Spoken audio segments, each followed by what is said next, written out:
Entonces, qué bueno aprender de a veces las situaciones que se pueden llegar a dar y qué mejor alguien que ha durante mucho tiempo recopilado y ha hecho, como lo denominamos hoy, un festival de videos. Entonces, Cali,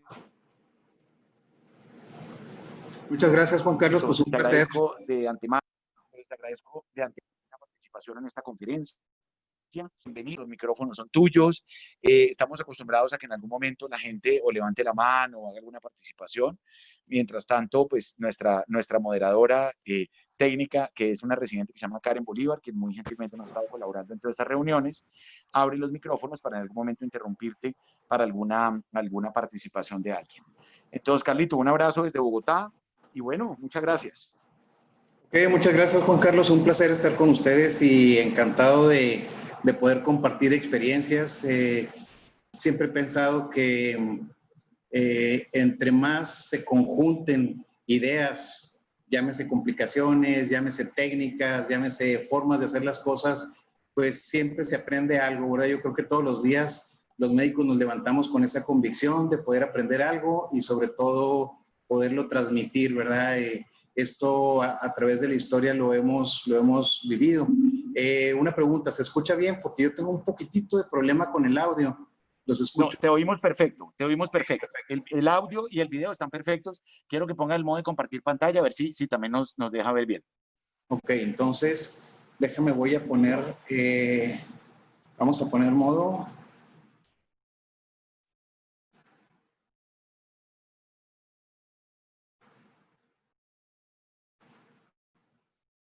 ¿Se alcanza a ver? Está empezando. Sí, doctor. Ya, está perfecto. Ok, bueno, entonces, pues muchas gracias por la invitación, Juan Carlos. Como siempre, te refrendo mucho nuestra amistad. Ya tenemos muchos años de trabajar juntos y de conocernos y agradezco mucho el que me des la oportunidad de poder presentar un poco de lo que yo le llamo experiencia. Para mí es muy importante presentar las cosas que nos salen bien, las cirugías, las técnicas, todos los éxitos que uno pudiera acumular. Pero también es muy importante presentar lo que hacemos mal, porque de esa manera evitamos que otras personas pudieran en algún momento caer en los mismos errores y si los caen, pues que sepan cómo resolverlos. Para interrumpirlo, si quiere, coloque el modo de presentación para que Sí, tenga la presentación completa. Karencita, hay alguien nos escribió en el chat que no está oyendo, pero que revise su computador porque no el de Carlos, Su sino el de la persona que computador, sí, escribió, doctor. porque nosotros tenemos el audio perfecto. Sí, exacto. a ver, se me hace que ahí está bien, ¿verdad? Sí, ponle en modo de presentación. Sí, listo. ¿Cómo andamos ahí? ¿Ya se ve? No, te quedó como compartida, te quedó Como vista dos de pantallas. moderador.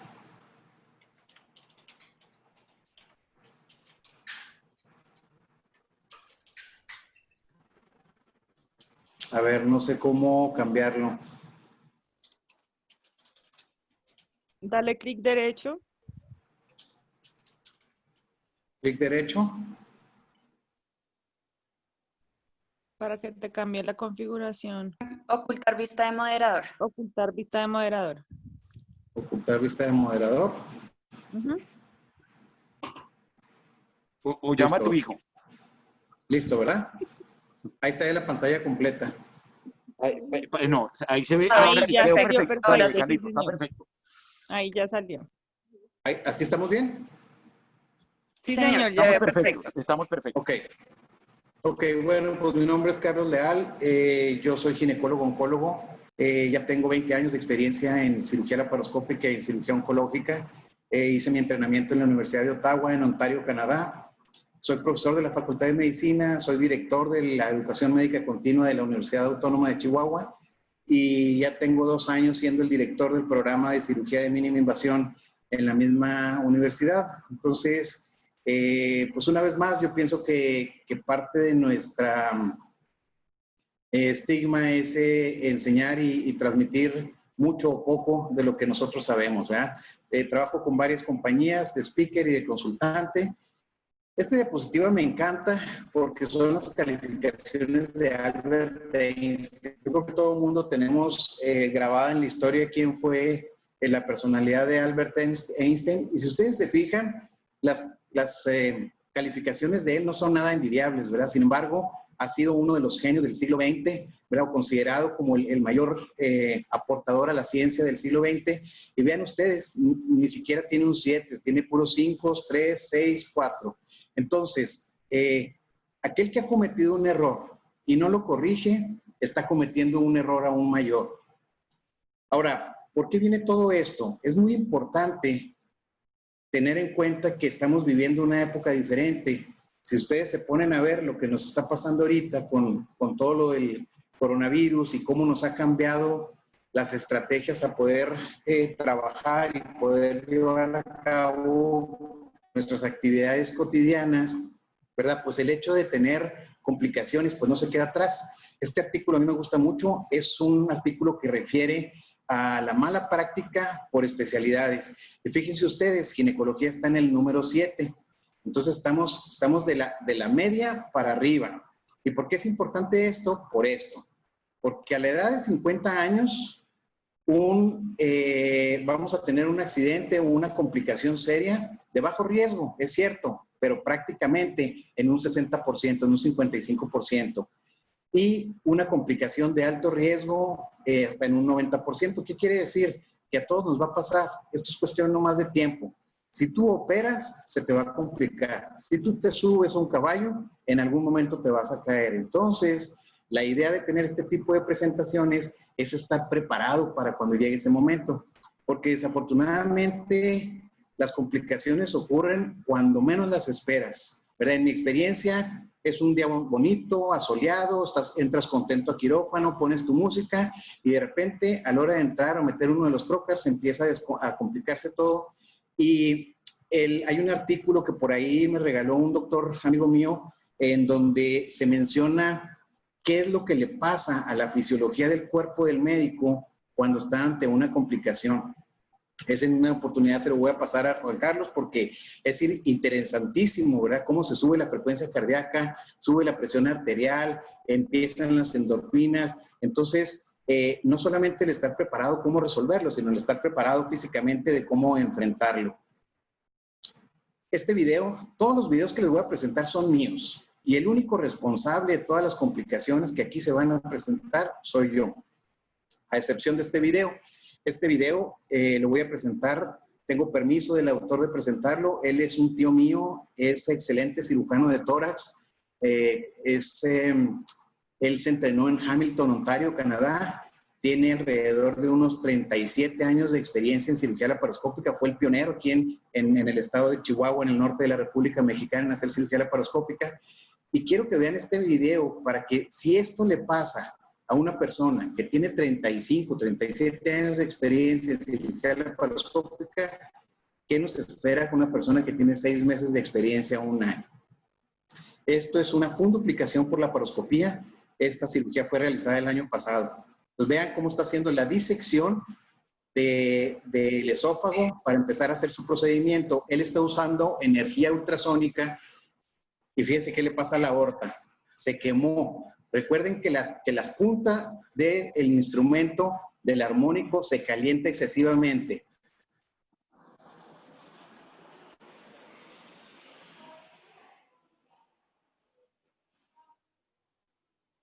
Este paciente falleció por una funduplicación, por una cirugía electiva.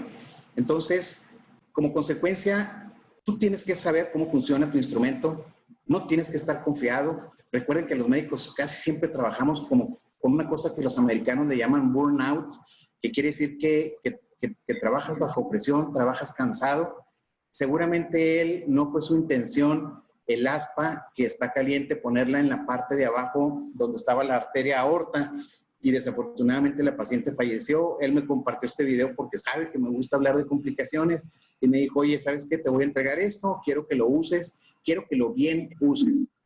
Y a eso me refiero que uno debe de compartir lo bueno, claro, pero también lo malo, ¿verdad? Para poder evitar este tipo de situaciones. esta complicación es mía, ya de aquí en adelante todas son mías. Fíjense ustedes, otra vez estoy usando el Harmonic. ¿Qué le pasa al trocar? Se quemó. Fíjense ustedes, si el trocar se quemó, ¿qué no le pasará al intestino? ¿Qué no le pasará a la vejiga? O cualquier órgano que ustedes toquen, porque es muy sencillo estar operando y uno no tiene la sensación de que el instrumento está caliente. Pero el instrumento se calienta a más de 50 grados centígrados sobre todo lo que es la punta. Entonces, un consejo que yo les doy es siempre tengan un pool de agua fría o solución fisiológica al tiempo en el fondo de saco para poder, en dado caso que ustedes vayan a manipular la vejiga o que vayan a manipular el intestino, poderla mojar, poder meter la punta del instrumento y poder descender la temperatura del mismo y evitar una situación como estas, que afortunadamente fue el trocar, ¿verdad? Pero si hubiese sido la vejiga, recuerden ustedes que las lesiones térmicas es difícil poderlas ver en el momento en que suceden, generalmente aparecen unos días después. Y aún así, todavía después de 20 años de estar haciendo cirugía de mínima invasión, como comúnmente se le empezó a llamar desde hace 3 años, o cirugía laparoscópica, todavía estamos en un debate con el gran grueso de los médicos. No sé cómo está la situación allá en Colombia, en Sudamérica, pero aquí en México todavía hay una resistencia a la cirugía endoscópica. Yo soy médico en el cual recibo pacientes que ya han sido vistas o valoradas por otro médico y que me buscan por una opción diferente como es la cirugía de mínima invasión. Y si vieran la lista de comentarios que tengo, que es enorme, ¿verdad? Porque el médico que no hace este tipo de cirugías, para mí, es un comentario personal, se está quedando atrás, número 1. Número 2, ¿verdad? El hecho de que hables mal de una cirugía que es exitosa, pues es estar en contra de ofrecer lo mejor a tus pacientes. Entonces, esta diapositiva a mí me gusta, primeramente porque soy amante de las artes marciales, me gusta mucho el boxeo y por eso la puse así. Entonces suena la campana, ¿verdad? Y luego, fíjense ustedes, ahí está la cirugía abierta, ahí está la cirugía laparoscópica. Estamos enfrentándonos. Pero una cosa importante que les quiero mencionar es que la cirugía abierta se complica hasta en un 15%, pasado un 15%, contra un 3.8%. Hay literatura que refiere desde un 0.2% hasta un 7% en complicaciones en cirugía laparoscópica, dependiendo de la experiencia del cirujano. Es decir, el número de complicaciones va directamente proporcional a los años de experiencia del cirujano. Desafortunadamente así es, la curva de aprendizaje es extremadamente lenta. Hace relativamente poco, unos 6 meses, me hablaron de un hospital aquí muy grande, una cadena de hospitales muy grande en México que se llama Ángeles. Quieren hacer un centro de entrenamiento para cirugía laparoscópica. Entonces, pues acudí a la junta, todo estuvo perfectamente bien. Les digo, oye, ¿a quiénes vamos a entrenar? No, pues a los ginecólogos, a todos los ginecólogos. ¿Qué edades tienen tus ginecólogos en promedio? 57 años. No, le dije, ¿sabes qué? Es imposible que vayamos a empezar a hacer cirugía endoscópica en una persona de 57, 58 años, donde toda su carrera ha hecho cirugía abierta. Mejor te invito a que los médicos jóvenes que vayan recién egresados, tus residentes, se vayan involucrando en esto. ¿Por qué? Porque la curva de aprendizaje es extremadamente lenta. Ojo, no estoy de acuerdo en que aquel que quiere actualizarse inicie, pero tiene que iniciar, como la palabra lo dice, desde el inicio. No puedes tú empezar siendo un cirujano de 20, 25 años de experiencia en cirugía abierta, no puedes empezar a hacer una histerectomía laparoscópica en tu día 1, ¿verdad? Porque vas a tener complicaciones. ¿Y qué creen? Las complicaciones las lleva la paciente, no tanto el médico. Entonces, vamos a proseguir. Este esquema nos muestra cuáles son los puntos en donde pudiese haber complicaciones. Para mí el punto más importante es un desconocimiento real de la anatomía pélvica. Hay un estudio que está publicado en la Universidad de Stanford, ese trabajo se publicó hace 3 años. Ese trabajo me interesa porque un estudiante de medicina se puso a hacer una encuesta sobre cirujanos que tenían menos de 10 años de haberse graduado, ya estaban en práctica, y les preguntó que si seguían estudiando anatomía pélvica. Pues fíjense que ustedes, sorprendentemente, el 94% contestó que no había vuelto a tocar un libro de anatomía. Entonces, el desconocimiento de la anatomía es el factor número 1 para empezar a tener problemas en el quirófano. El factor número 2 es a la hora de la entrada. Todo el mundo lo ve como algo sencillo el iniciar una cirugía, pero es el punto álgido. Si tú logras tener una entrada exitosa, ya tienes más del 90% de éxito en tu cirugía. Entonces, juntos estos dos nos da un 70% en las complicaciones. Vamos otra vez a lo más básico. Si tú quieres prevenir complicaciones, que para mí es la mejor forma de poder tratarlas, pues es muy sencillo. Estudia anatomía, prepárate en la anatomía. Recuerden ustedes que desde que llegó la cirugía laparoscópica, la visión es 8 veces mejor que en el ojo humano. Entonces, obviamente que estamos viendo, ya estamos haciendo cirugías preservadoras de nervios, ya estamos viendo el nervio hipogástrico, ya estamos viendo el nervio esplácnico, cosas que antes eran tejidos que no eran fácilmente visibles. Posteriormente viene la habilidad, sin duda alguna, en todo tipo de especialidades, la habilidad juega un rol importante. Yo he tenido residentes que batallan mucho, ¿verdad? Porque se les dificulta mover las manos y no está mal. Lo único que se tiene que hacer es entrenar, ¿verdad? Hay gente que tiene facilidad, adelante. Otra cosa importante es que debemos de conocer nuestro equipo. Si tú no conoces tu equipo, te vas a equivocar. Y desafortunadamente los cirujanos que ya tenemos caminito recorrido, llegamos a quirófano y queremos que ya esté hasta la paciente dormida, ya esté todo listo para nomás llegar a operar y podernos ir a hacer otra cosa o empezar con el segundo caso. Y esto es un error, porque los responsables del quirófano somos nosotros. Tú tienes que llegar a quirófano y observar, número 1, la posición de la paciente, número 2, los cables, número 3, el recurso de energía que vas a utilizar, número 4, la posición de cada uno de tus ayudantes o personal de quirófano. La técnica, ¿verdad? La técnica es importante, ¿verdad? Tenemos que tener un conocimiento real de la técnica. Cada quien hace una técnica diferente. Yo he visto a Juan Carlos hacer cosas maravillosas, ¿verdad? Sobre todo en cúpula y en eso, y él es extremadamente hábil en hacer ese tipo de técnicas, ¿verdad? Y es bueno conocerlas para poder intentarlas y recopiarlas, ¿verdad? Trabajo en equipo, recuerden ustedes que si no se trabaja en equipo, no solamente en esta especialidad, en cualquier otra, pues estamos invitándonos a equivocar. Y el punto menos probable, pues es en la recuperación. Ahí también debemos de tener un poquito de cuidado. Este video quiero que lo vean porque para mí es importante desde que entran a quirófano observar cómo es el uso de la energía.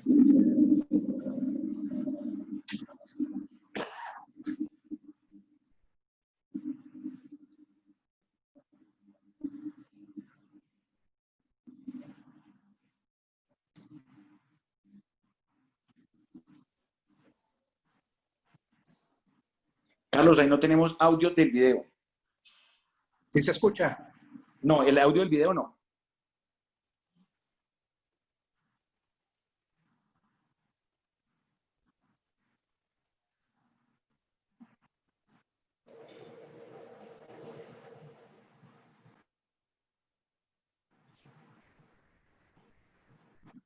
A ver, ¿ahí se escucha, Juan Carlos? No, no, seguimos sin audio del video.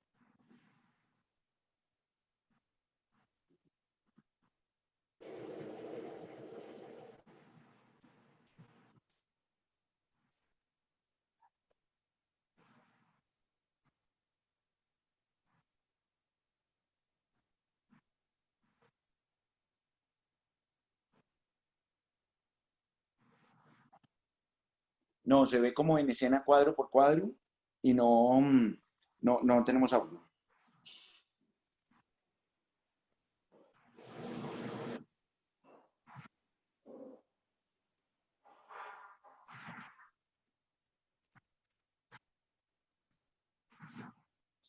De pronto va a tocar que lo vayas narrando tú, porque no nos da...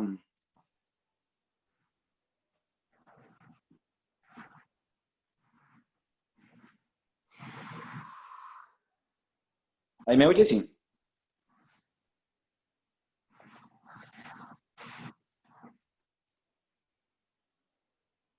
Carlos, ¿ahí me oyes tú?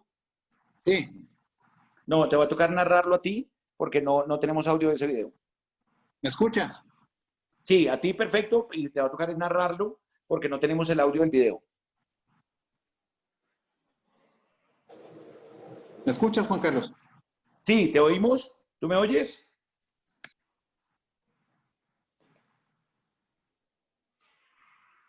Mira, aunque no se escuche el audio, nomás de ver se van a dar cuenta.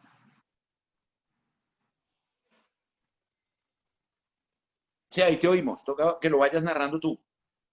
Ahí se está aplicando baja corriente. Si se fijan, el foco no está conectado a ningún lado y es nomás a través de la impedancia.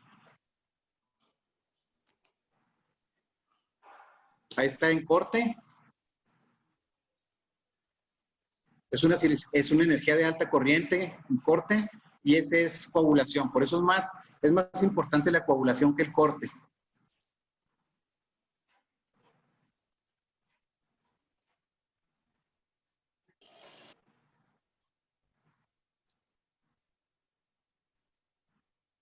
No, La el video energía no está está regresando pasando. a través del cable del cirujano hacia el aparato. El video no está como mostrándose como lentamente, como muy cuadro por cuadro. No sé por qué sea. Estos mismos conceptos se utilizan en cirugía laparoscópica.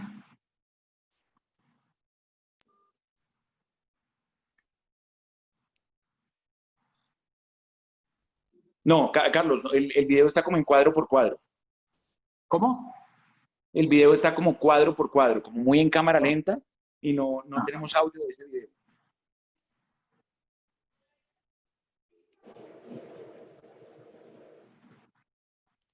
¿Ahí me oyes ¿Ahí se tú? ve mejor?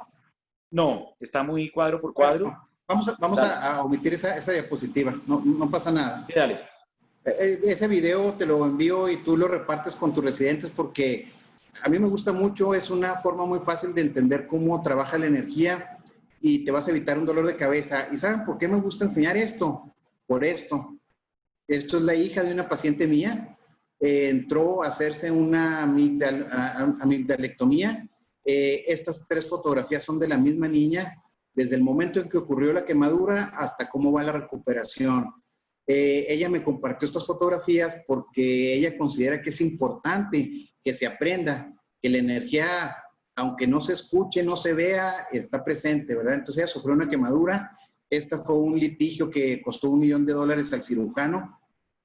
Y pues precisamente por eso les presenté las diapositivas del principio. Si no se trata de a quién van a demandar ni cuándo, perdón, no se trata de saber a quién van a demandar, sino se trata de saber cuándo nos va a tocar. Entonces es importante conocer el uso de la energía para evitar problemas como estos. Este es un caso real. Yo conozco a la paciente y conozco a la mamá y conozco a la paciente. Ahora, vamos a ver cómo se ve este video, a ver si no tenemos problemas. Mira, voy a ponerlo aquí, Juan Carlos, a ver si se ve aquí. Como les decía ahorita, uno de los puntos importantes, ¿sí se escucha? No, doctor. Pues, ¿qué estaré haciendo mal? A ver, ¿ahí me escuchan? Sí, se escucha. ¿Sí? Sí lo escuchamos, pero el video no. Ah, bueno, ahí va a empezar.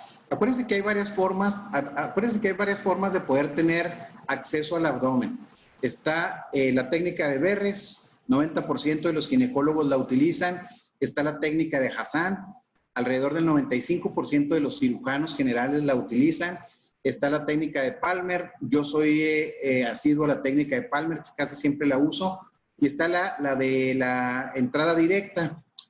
Poco recomendable, necesitas mucha experiencia y necesitas tener un corazón muy duro, ¿verdad? Para poder entrar con esa técnica. Vamos a ver si se puede ver el video. Se va a tardar un poquito ahí en ese tipo. La técnica de Verres, pues es con la aguja de Verres. La técnica de Hassan, médico egipcio, quien falleciera en el 2012, excelente ginecólogo, hizo prácticamente toda su carrera en Estados Unidos. El punto de Palmer ha sido el más antiguo. Esta es la técnica con la aguja de Verres.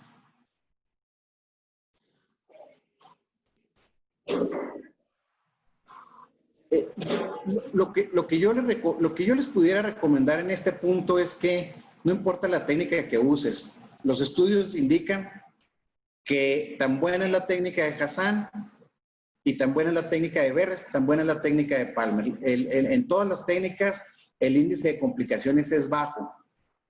Entonces lo que yo les pudiera recomendar es que utilicen la técnica con la cual ustedes se sienten confidentes, con la cual ustedes se sienten a gusto y con la cual ustedes se sienten seguros, ¿verdad? Es importante que conozcan todas porque en alguna ocasión les va a pasar que no pueden utilizar la técnica de Verres y tienen que cambiar. Como en este caso, ¿verdad? Este video es mío y tuve que cambiar hacia la técnica de Hassan. Recuerden ustedes que por un intento tienen alrededor de un 0.8% de complicaciones. Con 2 intentos tienen un 16% y con 3 intentos tienen más del 80%. El punto Palmer es muy sencillo. Generalmente es en la línea supraclavicular media a 3 centímetros por debajo de la última costilla del lado izquierdo. Yo generalmente utilizo en el 99% de los casos esta técnica. Sí he tenido complicaciones, ahorita voy a mostrarles una, pero pues en realidad para el volumen de cirugía que yo hago, considero que es normal comparándolo con técnica de Verres en intraumbilical o la técnica de Hassan. Por ahí hay muchos artículos que mencionan también la técnica en pacientes con un índice de masa corporal alto, poner la aguja de Verres a través del fondo de saco o del útero. Yo la uso poco, no, solamente la uso un par de ocasiones. Yo me siento más confidente con este tipo de técnicas que les acabo de mostrar. Punto importante, ustedes tienen que conocer... ¿Sí me escuchan? Perdón. Sí, doctor, lo estamos escuchando bien. Punto importante, ustedes tienen que conocer cuál es la anatomía vascular de las arterias epigástricas. Entonces, voy a mostrarles un pequeño videíto de cómo está dibujada las arterias epigástrica inferior, la arteria epigástrica superficial y la circunfleja, que es rama directa de la ilíaca externa. ¿Por qué hago hincapié con esto? Porque en alguna vez les va a tocar algún sangrado, ¿verdad? Como este, que parecía algo sencillo, ¿verdad? Y a la hora de estar en la cirugía, todavía ni siquiera empezamos a hacer el procedimiento y ya estamos un poco complicados.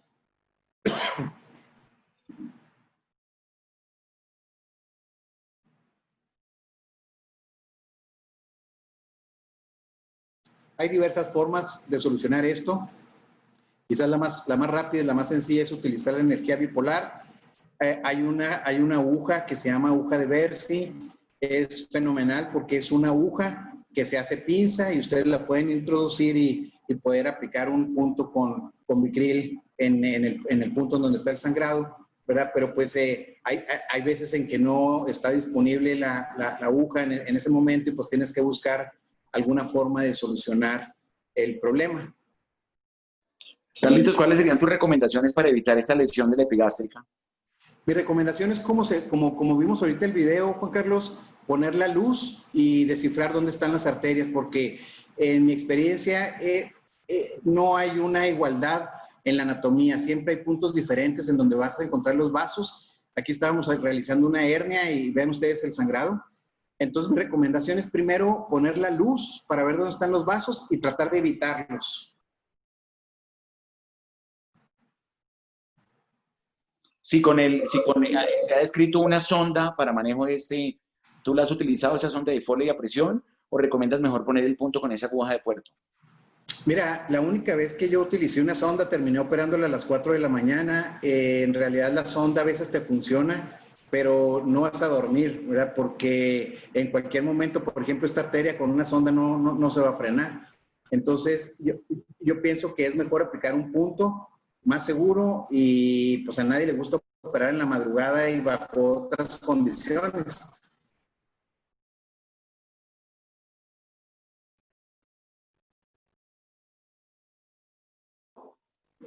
Quiero que vean bien este pedazo del video. Ahí está sangrándome la arteria circunfleja, que es rama directa de la ilíaca externa. Y recuerden ustedes que las pacientes anestesiadas tienen una presión arterial, esa es la aguja de Versi, tienen una presión arterial controlada. Al momento que están fuera de quirófano, ya no está controlada la presión. Entonces, la que es hipertensa te lo va a mostrar. Entonces, es importante, esta aguja es de Storz.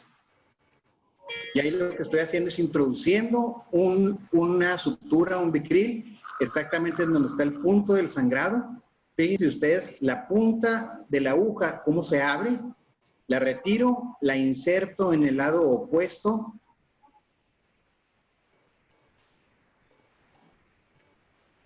Un procedimiento que te dura alrededor de 3 minutos y te va a Es como hacer una tranquilidad. hamaca, ¿no? Es como hacer una hamaca. ¿Perdón? Es como hacerle una hamaca al vaso. Sí. Sí, es un punto simple. Ahí está ya ligada la arteria y el procedimiento no se abortó. Seguimos realizando nuestra cirugía. Acabo de tener un caso que la verdad ojalá y algún día lo pueda presentar con ustedes, en donde tuve un sangrado de la arteria epigástrica como nunca lo había tenido.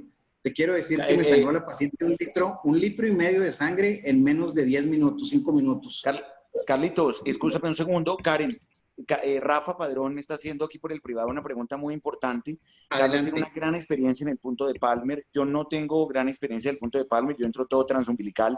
Pero Karencita, si me le abres el micrófono a Rafa Padrón para que le haga esta pregunta a Carlos, que es muy importante, por favor. Ya tiene activo el micrófono, doctor. Carlos, Rafa, ya está. Tanto gusto. Como entras por el punto de Palmer, y ese generalmente es el primer trocar, y allí no se puede hacer traje iluminación, y por ahí es que pasa la epigástrica, la mamaria. ¿Cómo prevenir estas lesiones? ¿Tienes algún tip para esto? Perdón, no escuché la pregunta, doctor. ¿Me pudiera repetir? Como entras en el punto de Palmer, de la entrada tuya me dice que donde más entras en el punto de Palmer. Cuando entramos en el ombligo sabemos que por ahí no pasa la epigástrica, o en la línea media, pero en el punto de Palmer sí pasa la epigástrica. ¿Tienes algún tip para prevenir la lesión de la epigástrica? Porque no podemos hacer traje iluminación porque es el primer troca. Sí, mira, yo creo que yo tengo más de 1000 pacientes utilizando la entrada con el punto Palmer. Solamente he tenido 2 complicaciones, seguramente me van a faltar más, pero si tú sigues el ligamiento de seguir de la línea clavicular media hacia abajo, 3 centímetros abajo de la última costilla, por ahí no pasa la mamaria se va cerrando un poquito hacia los músculos abdominales o el recto. Entonces ahí no vas a tener ningún problema. Yo nunca he tenido un sangrado en el punto Palmer y sí he tenido 2 lesiones en estómago. Ahorita voy a mostrar una de ellas. En realidad para mí es un punto muy seguro y hay que recordar que esa técnica generalmente se empezó a utilizar cuando había cicatrices alrededor del ombligo o que por alguna otra razón no se pudiera utilizar el abordaje infraumbilical. Carlos, una pregunta. Según la recomendación en la entrada con aguja de Veres con 25 milímetros de mercurio, cuando tú estás entrando con Palmer, haces la entrada con 25 milímetros de mercurio con la Veres y después te suflas a 15, o estás entrando desde el comienzo con 15 milímetros de mercurio? No, yo entro con 15. Entro con 15 y entro, acuérdate que en la posición infraumbilical tú estás evitando por ahí llegar a la aorta o llegar a alguna de los vasos grandes como la ilíaca. En el punto Palmer no hay problema, yo entro en 90 grados. Ahora, punto muy importante, si yo voy metiendo, este es un lápiz, no sé si se vea, si yo voy metiendo la aguja de Verres lentamente, ustedes van a oír el clic en cada una de las capas del abdomen de la paciente. Entonces, con base a la experiencia, ustedes al último clic ya están adentro del abdomen, no necesitan meter la aguja de Verres completamente hacia abajo, ¿verdad? Sino solamente van despacito, despacito. Ahorita vuelvo a pasar el video, vamos despacito, despacito, hasta que se escuche el último clic. Generalmente uso la prueba de la gota de agua, pongo tantita agua para saber si ya estoy en cavidad abdominal. Y como les digo, mi incidencia la verdad es baja para el volumen de pacientes en que he usado esta técnica. Claro que cuando se complican, ahorita vamos a ver ese video, Carlos, pues te retrasa la cirugía. Sí. Carlitos, una pregunta. Me está preguntando Edmundo, uno de nuestros ginecólogos, que si le estás poniendo sonda nasogástrica rutinaria a estas pacientes. La sonda nasogástrica la uso en 2 situaciones muy particulares. Número 1, en pacientes con índice de masa corporal arriba de 35 o en pacientes con un cuello muy cortito y que haya sido una intubación dificultosa.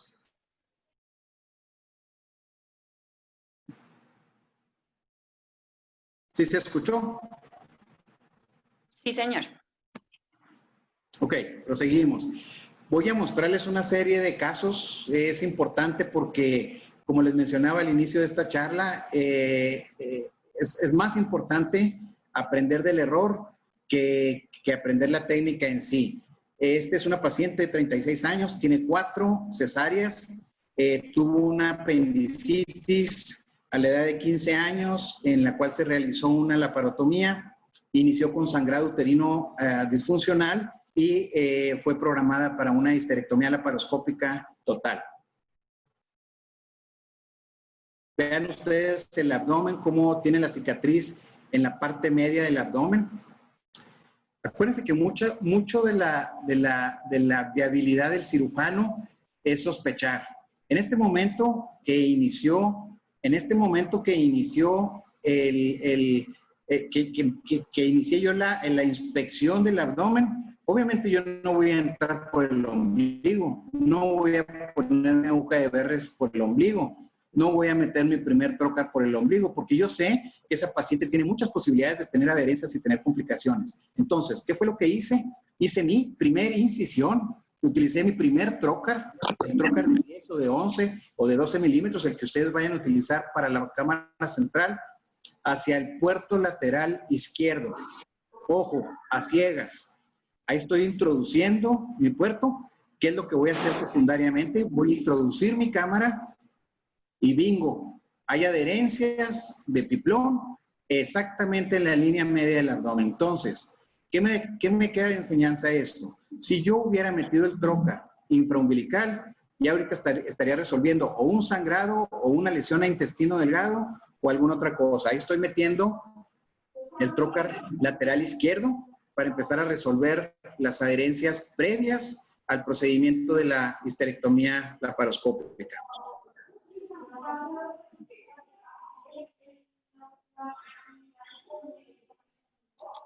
Ahí estamos viendo desde el puerto lateral izquierdo, pero exactamente donde están las adherencias son exactamente la línea media del abdomen de la paciente.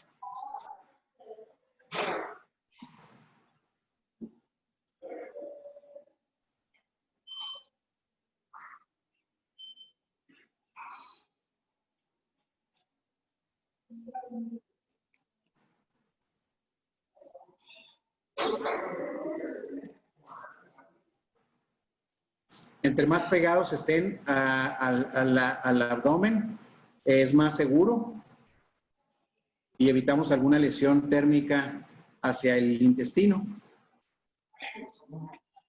Listo, no me demoró más de 7 minutos iniciar mi procedimiento de una manera segura. Carlitos, tú que eres oncólogo, me está preguntando aquí por el chat, una de las ginecólogas oncólogas de Barranquilla, me está diciendo que cuando tú entras y sabes previamente que hay ascitis, por ejemplo, en una revisión de una masa de ovario, para hacer un fagote, alguna, si entras también por punto de palma. Acabo de operar a una paciente con un CA de ovario, con una ascitis tremenda. Lo que hice fue utilizar la técnica de Hassan, entrar, liberar todo el ascitis, drenarlo y empezar a hacer mi cirugía. En realidad, desde mi punto de vista, meter aire en un abdomen ya globoso con agua va a ser difícil. No lo quise hacer, drené todo y luego ya después metí el CO2. ¿Qué nos queda como enseñanza en este caso? Recuerden ustedes que alrededor de un 40%, quizás más del 40%, hay reportes que lo mencionan como hasta un 50% de las complicaciones se presentan a la entrada. La entrada lateral, tal y como la vieron, no les dé miedo, es a oscuras, ¿verdad? Pero evitan un problema, está bien documentada y pues bueno, cuando hacen la inserción del primer trocar está asociado a lesiones en intestino y en los grandes vasos. Y como aquí lo puse, hay que pensar antes de actuar. Es decir, imagínense ustedes el escenario, no trabajen como robot, ¿verdad? Es decir, vean toda la película completa y traten de cuidarse su espalda, ¿verdad? Porque es importante resolver las complicaciones, es importante saberlas resolver, pero más importante, es poderlas evitar. Video número 2, 46 años, se realizó una histerectomía laparoscópica total hace 6 días, llegó a urgencias, dolor abdominal, deshidratación, náusea, vómito y fatiga, leucocitosis de 16,000. Ahí les voy a mostrar el TAC. Si alguien me pudiera comentar qué ven en el TAC.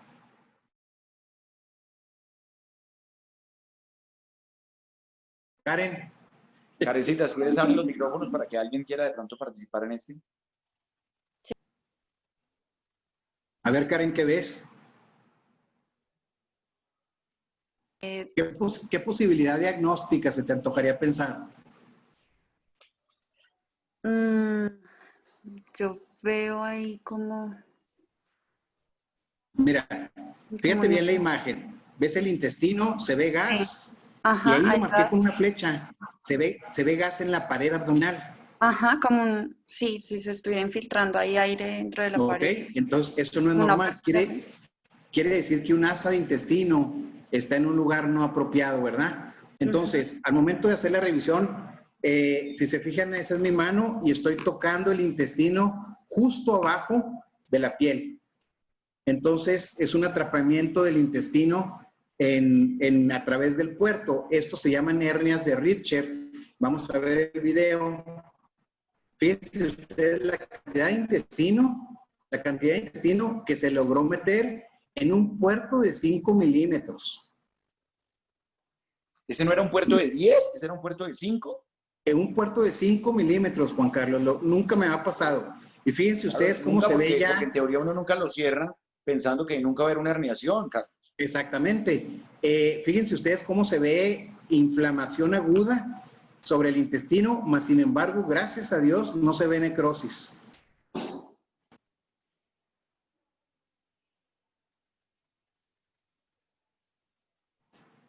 Hay también importante la sospecha clínica para evitar la posibilidad de un sufrimiento intestinal, ¿no?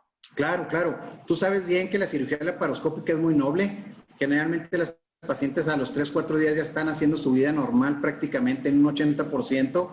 Cuando algo no está bien, te lo manifiesta inmediatamente. Fíjate además la importancia del TAC, Carlos, quiero que lo resaltes, porque ahí estaría uno muy tendiente a pensar que es más una ecografía de pronto de pared abdominal o todo, y fíjate que el TAC le va a dar uno con más claridad a esa lesión. Claro. Claro, en esta ocasión esta paciente llegó a las 3 de la mañana, no había posibilidad de hacer una sonografía, no había radiólogo en el momento. Recuerdo que estaban 2 cirujanos plásticos operando. ¿Sí me escuchas? Sí, doctor, lo estamos escuchando. Estaban 2 cirujanos ocupando las salas, entonces yo opté por hacer una tomografía porque quería el diagnóstico rápido y resolver el problema, pensando yo en una necrosis ya intestinal. En realidad yo sí sospeché que había una hernia de Richter y que esto se tenía que resolver pues rápido. ¿Qué nos quedaría de enseñanza en este caso, Karen? Número 1, es una hernia de Richter, está bien documentada. La hernia de Richter está directamente relacionada al tamaño del puerto. Tiene una incidencia afortunadamente baja de 1.6 a 3.1%. Si es en un puerto de 10 milímetros, 0.2, y si es un puerto de 12 milímetros, 3.1. A pesar de que es baja, estoy seguro que en su vida profesional en algún punto lo van a presentar y pues hay que estar preparados de cómo resolverlo. Otro video, 37 años, está programada para una salpingo-oforectomía bilateral, tiene una masa compleja pélvica derecha, tiene un índice de masa corporal de 29 y la paciente tuvo una intubación difícil.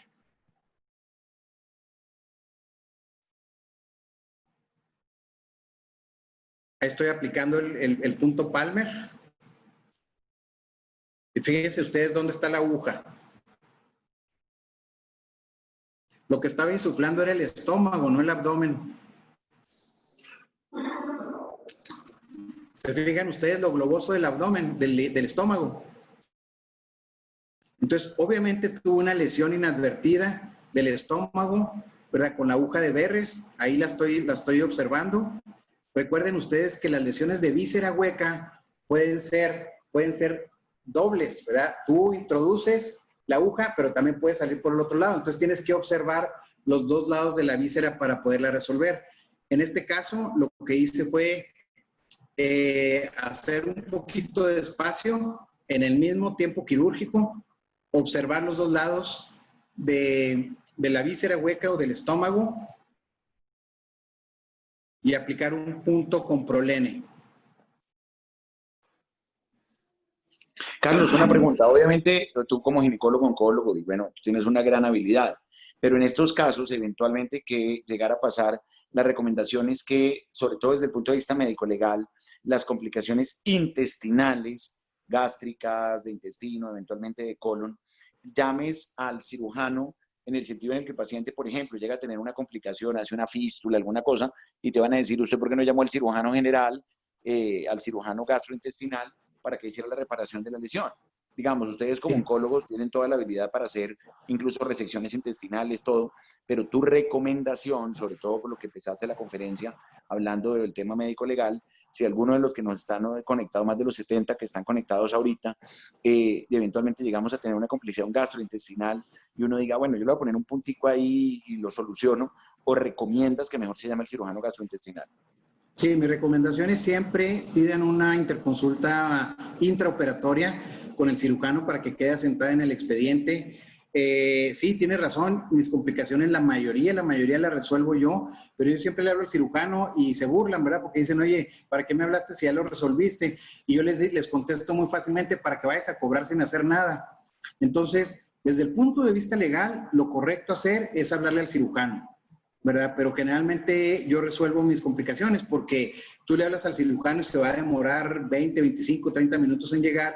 Para ese entonces yo ya le fui adelantando a la complicación y la voy resolviendo. Pero si te fijas, mira, ahorita voy a poner aquí esta es una endoscopia que le hice a la paciente al día siguiente. Obviamente que pues el miedo persiste, ¿verdad? Entonces le pedí al cirujano endoscopista que le hiciera una endoscopía y que valorara cómo estaba el estómago. Ni siquiera se vio la sutura, está perfectamente reparado y pues así todo el mundo duerme tranquilo. Pero sí, Juan Carlos, es muy importante que se haga una consulta intraoperatoria y que quede asentada en el expediente. Recuerden ustedes que la situación que estamos viviendo está cambiando. Ya generalmente al médico lo ven como un punto de negocio y pues las demandas existen, ¿verdad? Y aquí si te fijas en este cuadrito, 30% de las complicaciones o más ocurren al inicio. La mayoría de las veces es con la aguja de Verres, 8% ocurren en el estómago, como fue mi caso, y sobre todo tener suspicacia para reconocerla rápidamente y poderla reparar, ¿verdad? Y lo que me preguntaba ahorita el doctor, debí de haber puesto una sonda nasogástrica al momento de haber visto que fue una intubación dificultosa. Y el punto número 4, el último, dice una consulta intraoperatoria. Es decir, sí, yo considero muy importante que involucres a otros médicos en una situación complicada, porque a la hora de un litigio, entre más gente esté involucrada, pues da por asentado que estás haciendo lo mejor o estás solicitando el mejor apoyo para poder resolver la situación con tu paciente. Carlitos, ayúdame una cosa de algo que lo sabemos, pero queremos que lo resaltes, porque tú estuviste hablando bastante del tema de energía al comienzo. Y quiero, porque precisamente en el chat uno de nuestros ginecólogos está oyendo, que la pregunta es si hay alguna diferenciación cuando tú haces una lesión con tijera fría o si la lesión es térmica, digamos, por el daño térmico lateral del bipolar, del monopolar, si hay algún tipo de diferenciación en cuanto al manejo, sobre todo, de las lesiones a nivel, sobre todo, gastrointestinal. El problema con las lesiones térmicas es que es difícil reconocerlas en el momento. Estadísticamente hablando, se reconocen más fáciles cuando son lesiones en frío que lesiones térmicas, porque la lesión térmica aparenta que el tejido está bien, pero conforme va la recuperación se empieza a abrir. Y el mejor tratamiento para las complicaciones en cuestión de lesiones térmicas, pues es evitarlas. y siempre tener presente que la punta del instrumento está caliente y que no puedes tocar ningún tejido a no ser de que ya lo hayas sumergido en agua y que tengas la certeza de que está frío. Ahorita voy a enseñarles una complicación de esas. Carlos, y una pregunta.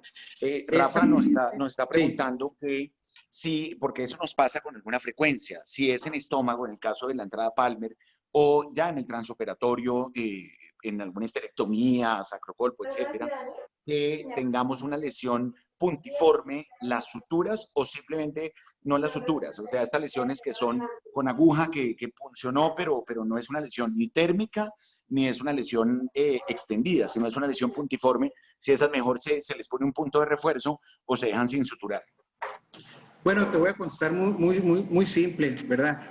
Te la voy a contestar de dos formas. Una, lo que la literatura dice que hagas. La literatura está ambigua. Una dice no pasa nada. Si no quieres suturarla, no le va a pasar nada a la paciente. En mi experiencia, cuando estaba yo en entrenamiento, que teníamos abundante gas en el intestino, mi jefe agarraba un yelco y agujeraba el intestino y nunca suturamos ninguno de las perforaciones. Nunca tuvimos ningún problema de una peritonitis. Por otro lado, la otra forma de contestarle es, si tú quieres dormir tranquilo, suturo. En mi caso particular, yo sin dudarlo la suturo y duermo tranquilo.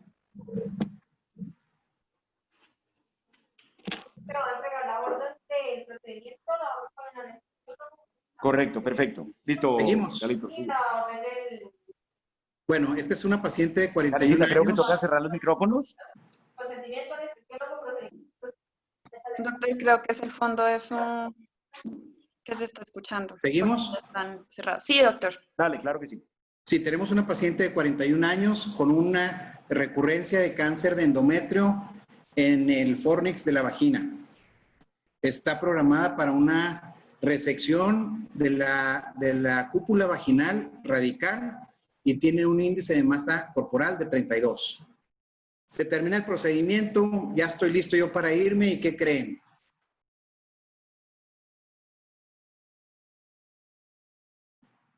¿Qué se les antojaría pensar ahí bueno, ¿qué piensan ustedes que yo estoy pensando en ese momento?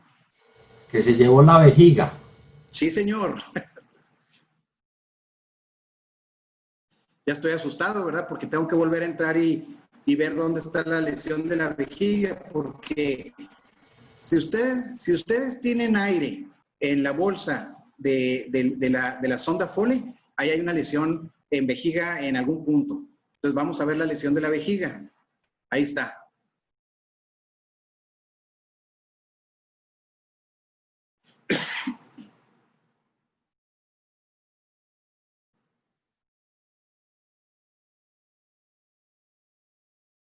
Ahora, otro punto importante, Juan Carlos, es que yo siempre comento con mis pacientes la complicación que hubo. Siempre les digo, oye, ¿sabes qué? Tuve una lesión inadvertida de la vejiga, es una perforación pequeña, se resolvió en el momento, la voy a vigilar, porque de esa manera matas cualquier duda. Si no les mencionas nada y llegas a tener un problema, te lo van a cuestionar. Si no les mencionas nada y van y piden otra opinión con otro médico y el otro médico les dice, oye, había una sutura en la vejiga, pues ya empiezan los problemas. Entonces, yo siempre hablo de frente, derecho y concreto, ¿verdad? Lo que es, no hablo de más, solamente digo lo que pasó y cómo lo resolví. Si te fijas, no me demoró más de 5 minutos resolver la situación. La paciente se recuperó excelentemente, no hubo ningún problema.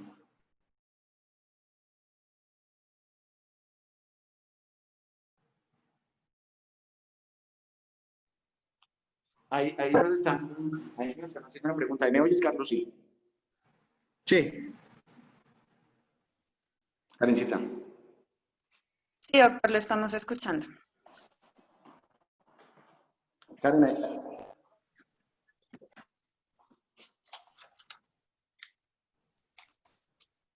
¿ahí me oyes? Doctor. Sí, adelante.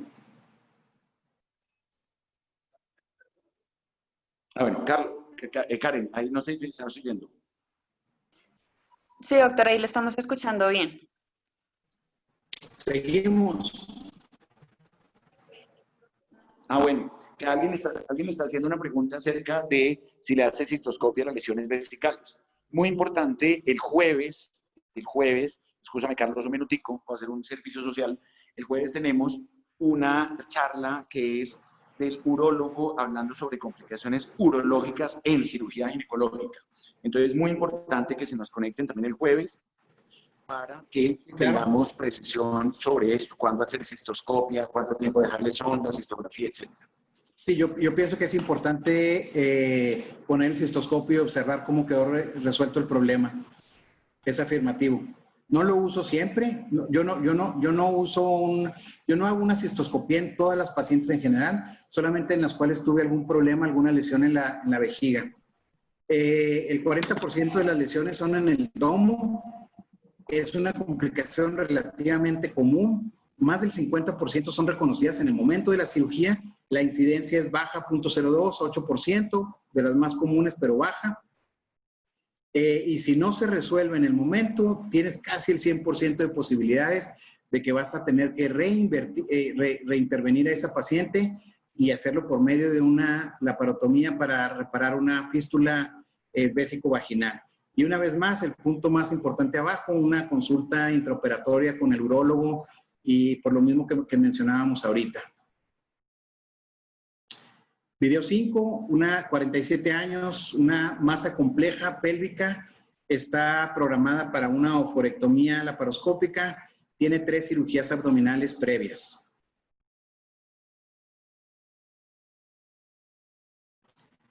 Las lesiones del intestino se componen en lesión tipo 1 y lesión tipo 2. La lesión tipo 1 es cuando el intestino está en su lugar y tú lo lastimas con el trocar al momento de introducirlo, o la lesión tipo 2 como esta, que el intestino está pegado hacia la pared abdominal y al momento de hacer la resección, pues obviamente que vi líquido biliar y pues noté la perforación en el ilio. Esa se resolvió sacando una porción, la porción lastimada a través de uno de los trócares que se hizo un poquito más grande y se resolvió extracorpórea. La paciente se recuperó sin ningún problema y tuvo buena recuperación finalmente. Tiene una mortalidad de un 3.6%, la incidencia es de 0.3 a 0.5. Repito, ¿verdad? No se trata de saber el número real de la incidencia en la complicación, sino se trata cuándo te va a tocar a ti y cómo poderlo resolver. Una vez más, las lesiones se dividen en tipo 1 y tipo 2. Tipo 2 es cuando el intestino está en una forma acomodada o anormal. La mayoría de las lesiones son a intestino delgado y el 50% son reconocidas durante la cirugía y pues una vez más, ¿verdad? Hay que solicitar apoyo en quirófano. Esta es una paciente de 32 años, se le realizó una histerectomía radical laparoscópica hace 5 meses, empezó a presentar un excesivo desecho vaginal, color café, maloliente, 5 meses posterior a la cirugía, y a esta paciente se le hizo la histerectomía radical por un carcinoma cérvico-uterino y se le había terminado de dar sus tratamientos con quimiorradiación.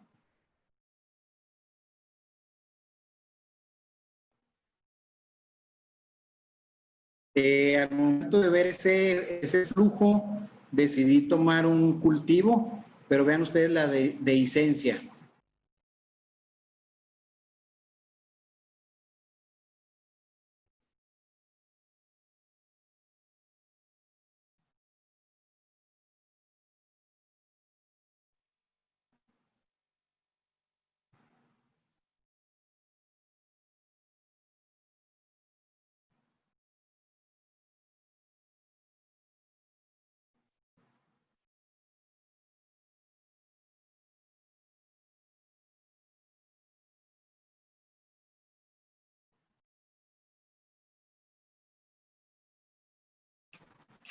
Ahí generalmente lo que hago es lavo con abundante agua, pongo un poquito de isodine solución, diluido, lavo y vuelvo a revivir lo que es la cicatriz de la cúpula, vaginal para poder tener una recuperación.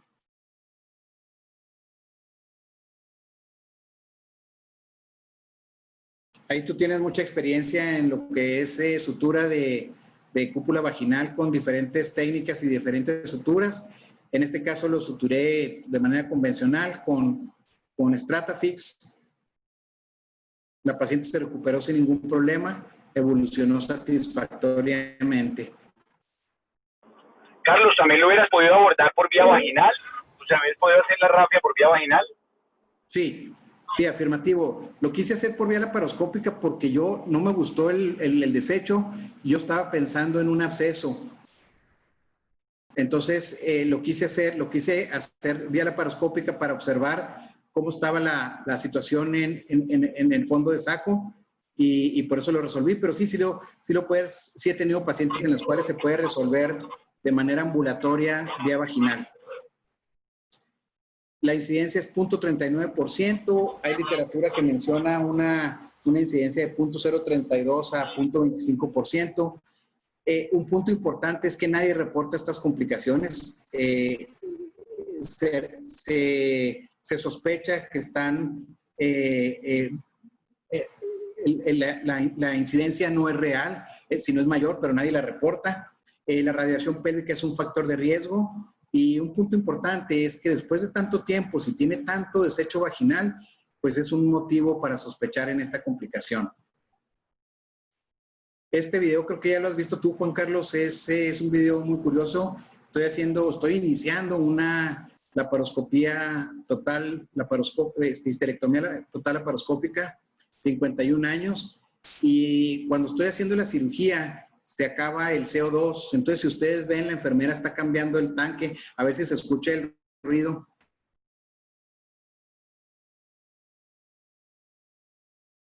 Yo estoy grabando a través de una GoPro.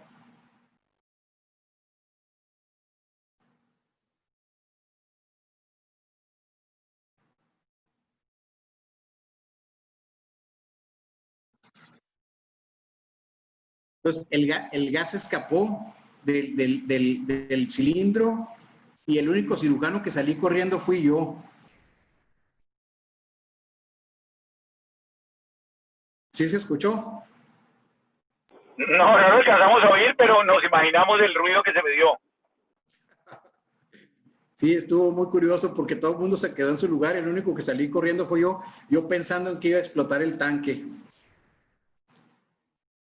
Vamos a ver, esta es una paciente de 31 años, está programada para una miomectomía laparoscópica y como dato adicional es una paciente cuya creencia es testigo de Jehová.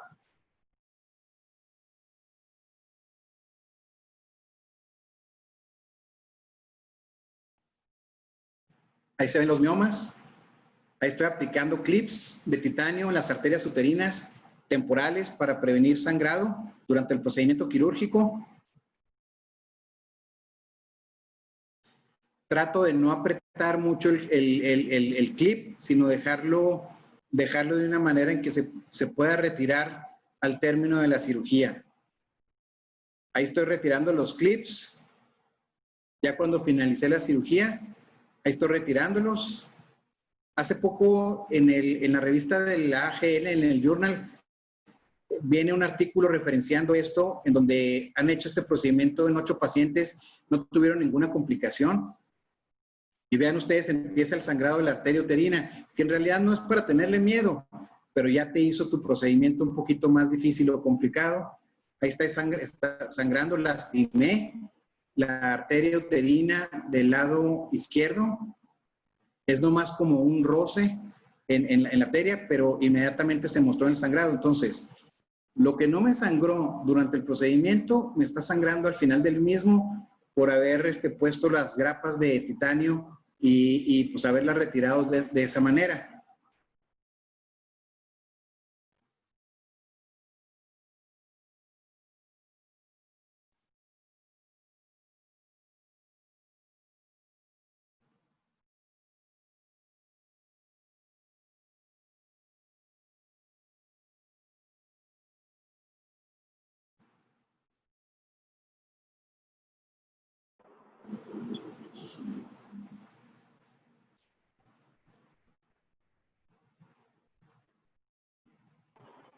Carlos, no sé si perdimos el audio. Creo que perdimos el audio. ¿No me No. escuchas? No hemos perdido el audio. Ya te oímos.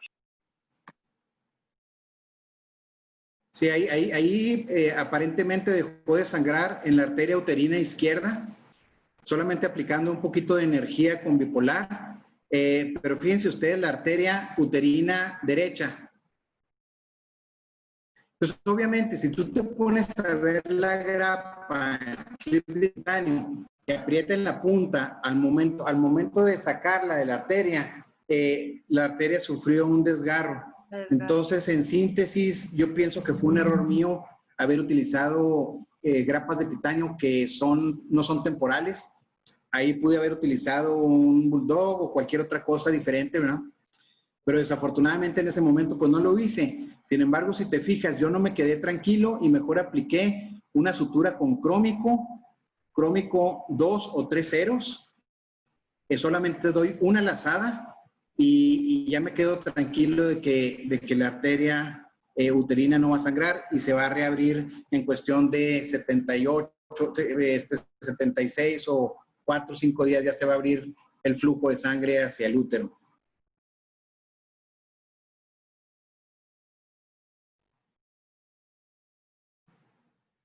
Una vez más, un procedimiento que ya había terminado, ya me demoré yo creo que alrededor de media hora más por haber puesto los clips.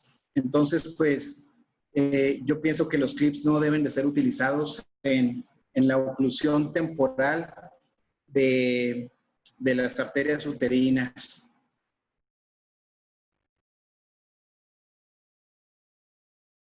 Ni los clips de titanio ni los Hemoloop deben de utilizarse.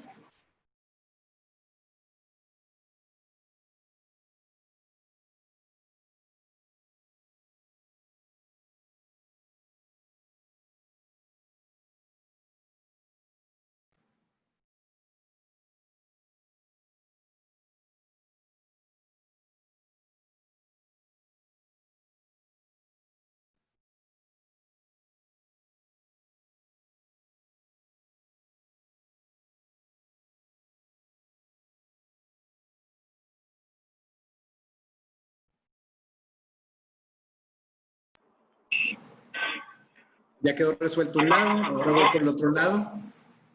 Aplico la misma técnica, una sutura crómico, 2 o 3 ceros, sin hacer un nudo muy apretado, levemente solamente para que no corra el sangrado y se solucionó el problema. Carlos, te llama la atención que utilices cromado. Yo normalmente no utilizo cromado en la laparoscopia. Me parece una sutura no tan noble de utilizar y preferiría utilizar generalmente Vicryl o yo uso mucho PDS. ¿Por qué usas cromado ahí?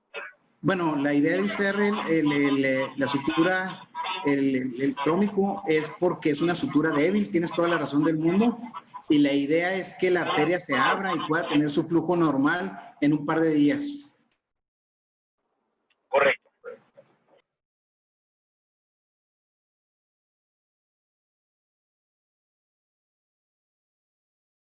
Porque si tú pones un Vicryl, y el Vicryl tiene una durabilidad detencional de 90 días, entonces probablemente ya no vayas a tener flujo uterino y pues eso sería, probablemente se recupere bien, probablemente vaya a haber problema a la hora de tener una isquemia duradera en el útero.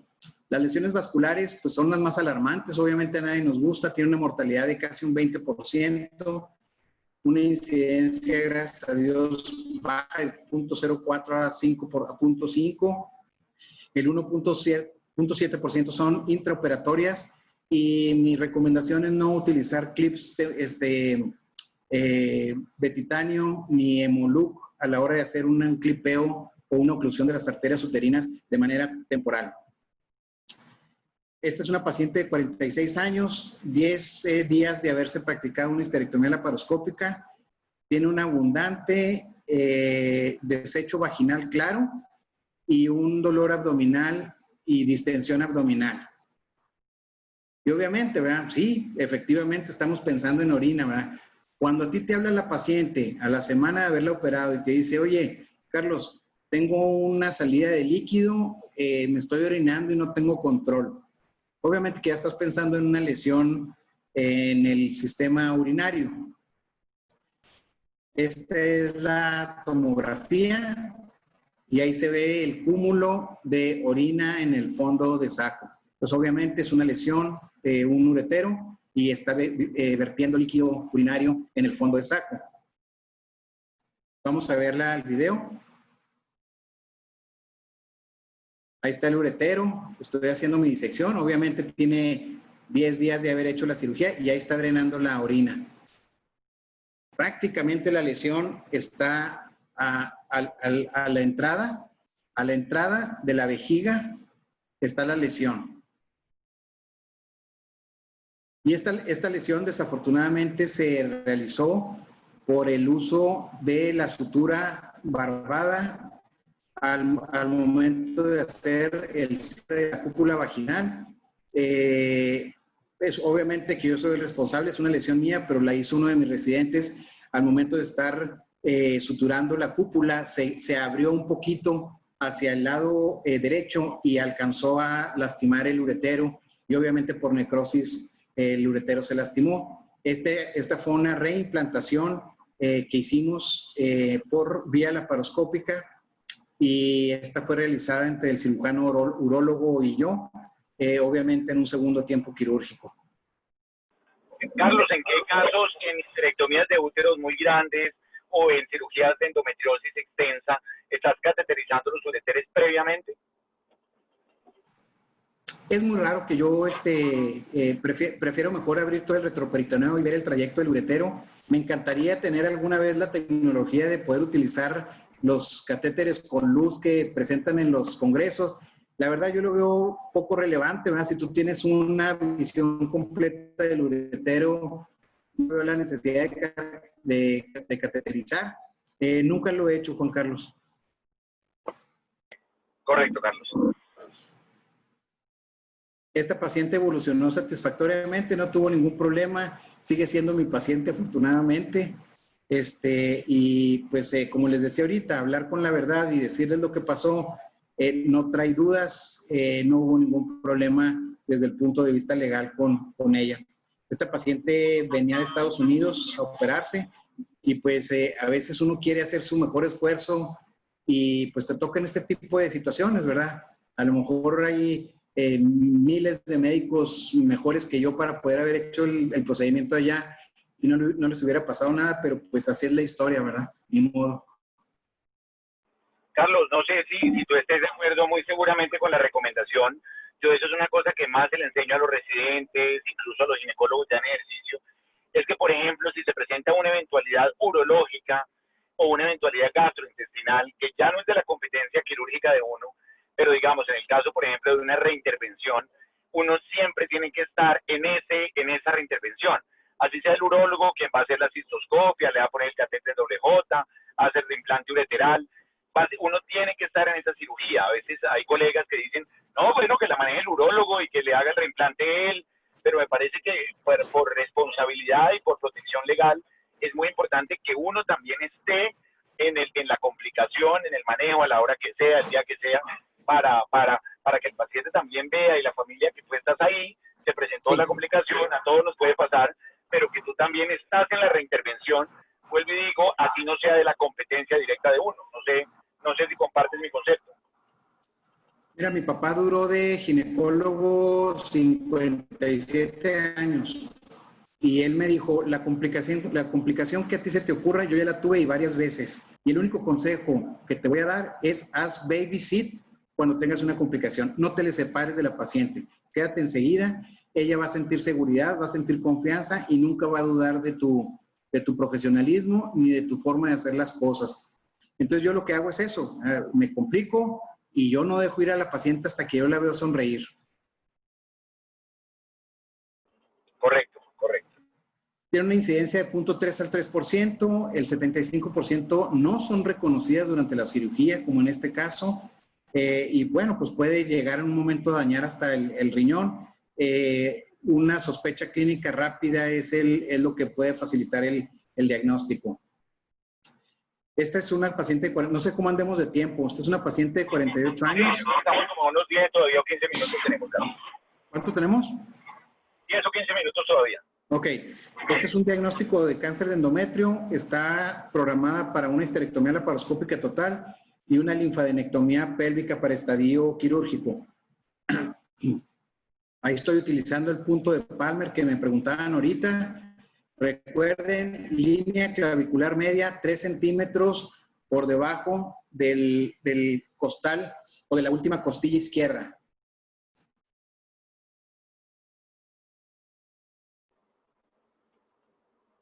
Ese era el clic que te decía ahorita, Juan Carlos, donde voy introduciendo la aguja de Verres lentamente y voy escuchando el clic. Pero si te fijas en mis manos, estoy dudoso. Algo estoy viendo que está pasando.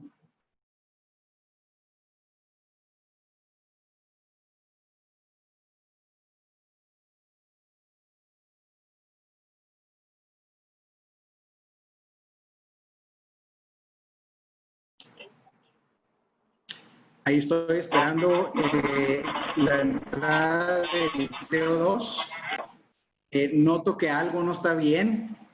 Si se fijan, no hay un aumento de volumen en el abdomen. Acuérdense lo que les dije ahorita. Si ustedes aplican la aguja de Verres una vez, tienen 0.8% de posibilidades de complicarse. 2 veces, 16%. 3 veces, 84%. Esta ya es mi 4ª vez que estoy reinstalando la aguja de Verres. Sin embargo, en este momento yo no me siento cómodo. Estoy viendo que el gas se está quedando en el hemiabdomen izquierdo. Ahí se ve marcado con azul cómo se ve el abdomen inflamado del lado izquierdo, más no del derecho. ¿Qué quiere decir esto? Que el gas se está quedando solamente en la mitad del abdomen izquierdo.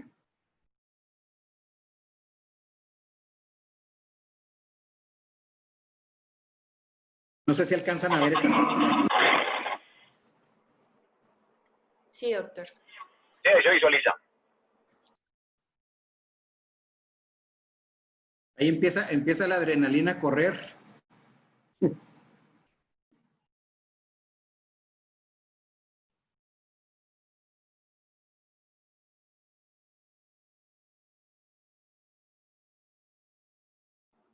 Obviamente, hay CO2 extraperitoneal.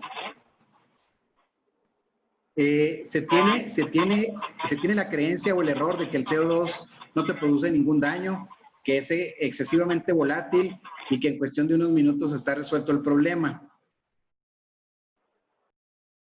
Vean ustedes la cantidad de CO2 que alcancé a meter extraperitonealmente.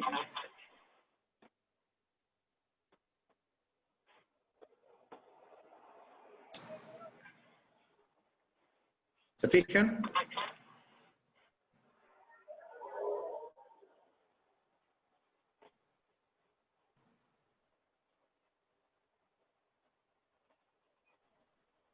La paciente evolucionó mal, la paciente empezó a tener dificultad para lograr niveles de oxigenación por arriba del 70%. El procedimiento tuvo que ser abortado, tuve que retirar todos los instrumentos y la paciente pues tuvo esto, Juan Carlos, esto es importante saberlo, presentó un neumotórax por el CO2. Sí, uno a veces, Carlos, y ha pasado, subestima ese neumo preperitoneal. Y ese neumo preperitoneal puede llegar a ser tanto enfisema subcutáneo que puede terminar la paciente en un neumotórax y terminar con tubo de tórax. Ese es un neumotórax. La paciente pues se derivó, resolvió el problema los cirujanos de tórax y ya después se operó, ¿verdad? Pero son cosas que uno piensa que a uno no le van a tocar, ¿verdad? Y a lo que voy con esta plática es que tienes que estar preparado para cualquier adversidad. El CO2 es muy, muy soluble en sangre, es volátil y como dices tú, puede haber un enfisema subcutáneo sencillo, neumotórax o inclusive una embolia de dióxido de carbono que te lleva a una mortalidad de casi un 30%. Vamos a ver si tenemos tiempo de ver esta cirugía más, este video más. Es una paciente con cáncer de mama, 44 años, va a tener una salpingoforectomía bilateral laparoscópica, no tuvo, hace 7 días, inició con fiebre, sudoraciones, dolor abdominal bajo, inflamación abdominal y una leucocitosis de 21,000.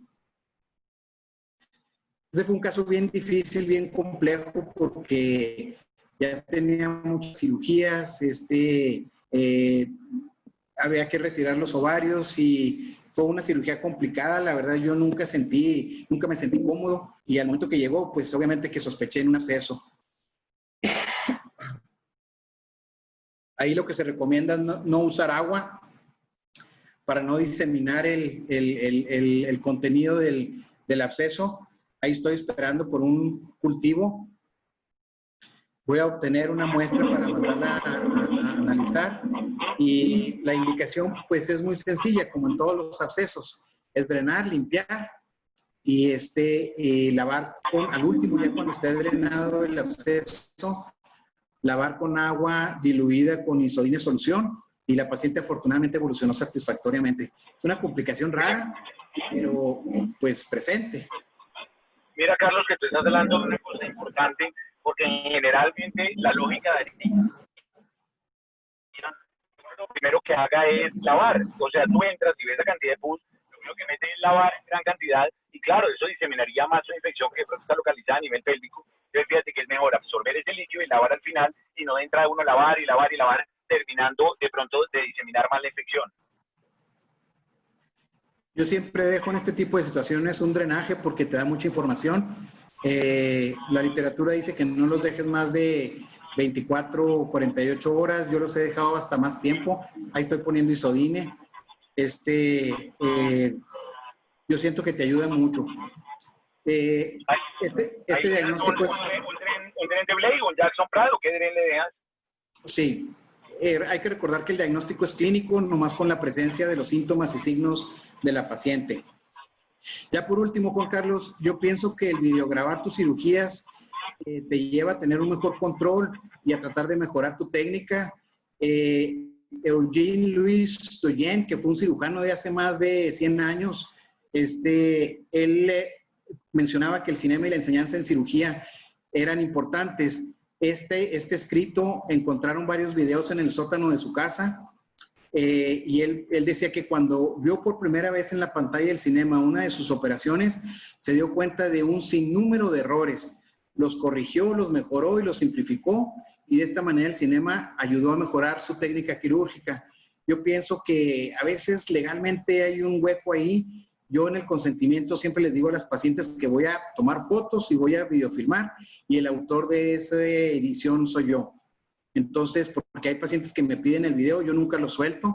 Los videos son míos, y yo pienso que es importante grabar y enseñar. Y pues bueno, como empezamos esta plática con las calificaciones de este gran señor de la ciencia del siglo XX, él decía que en medio de la dificultad yace la oportunidad, y es la oportunidad de ser mejor cirujano, corregir tus errores y pues seguirle, ¿verdad? Espero les haya gustado estos videos. Con mucho cariño se los comparto, y estamos aquí, Juan Carlos. Bueno, pues Carlos, te cuento que primero que todo lo que dije al comienzo, tener una galería de videos, de complicaciones, eventualmente sus casos propios que ha tenido y cómo los ha corregido. Yo creo que lo único que dejan son grandes enseñanzas de humildad, grandes enseñanzas de reconocer que por más que uno se considere experto en su trabajo, no es infalible, pero lo más importante es eso, aprender a reconocer la anatomía, ser cuidadosos en el proceso de aprendizaje. Creo que no existimos ningún cirujano que no hayamos tenido complicaciones, y lo que yo insisto, entre más experto seas tú, más complejo te metes a operar, y las complicaciones también pueden ser igualmente grandes. Pues te cuento que no tengo sino palabras de agradecimiento. Creo que todo el mundo también tiene unas palabras de agradecimiento muy grandes. Realmente la charla fue excelente, los videos muy buenos, y bueno, y pues Carlitos, ya nos veremos en algún otro evento académico ya presencial, si Dios lo permite, y te mandamos un abrazo muy fuerte desde acá. Un saludo allá a la gente de México que está pasando una etapa dura, que ojalá se les pueda resolver pronto. Creo que estamos todos en cualquier sitio en este momento mejor que en los Estados Unidos, de lo que pueden estar los Estados Unidos ahora, con ese despelote que tienen, esas revueltas. Pero bueno, por lo menos esperemos que nuestra Latinoamérica, tenemos ahorita gente conectada de Dominicana, de Ecuador, de Venezuela. Un saludo muy, muy especial a todos. Nos vemos, si Dios quiere, el jueves a las 10 de la mañana con la charla del urólogo. No sé si alguien quiera participar. ¿Algo, Karen? Hay una pregunta aquí en el chat del doctor Claro. Oscar. Nos está preguntando qué tipos de dren deja en caso de los abscesos. ¿Qué opina de dejar drenes con presión negativa o Hemovac? Sí, yo normalmente les dejo un dren de Von Blake o un Jackson Pratt, cualquiera de los dos. Siempre se los dejo conectados a presión negativa para que ayuden a hacer la extracción del tejido. No solamente los dejo en casos de infección, sino los dejo en casos de sangrado. Y comparto la idea de Carlos, no sé si él también quiera complementar alguna cosa, de dejarlos, yo los dejo 1 o 2 días, al segundo día lo estoy movilizando y ya cuando tiene menos de 40 centímetros de drenaje en 12 horas, lo estoy retirando.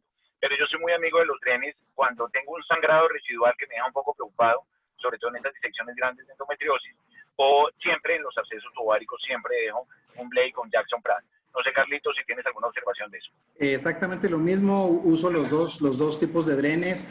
Yo pienso que un dren es como un reportero, te va a estar dando información diario a cada momento. Entonces, para mí es vital, sobre todo la pregunta específica en los abscesos, es vital dejar un dren. Completamente de acuerdo.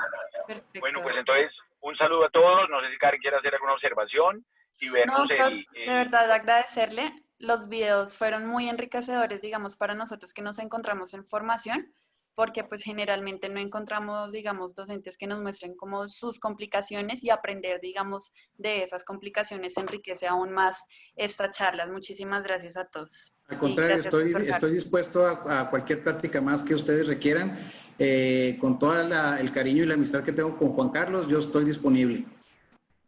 Carlito, muchas gracias. Un abrazo desde acá y nos estamos hablando. Claro que sí.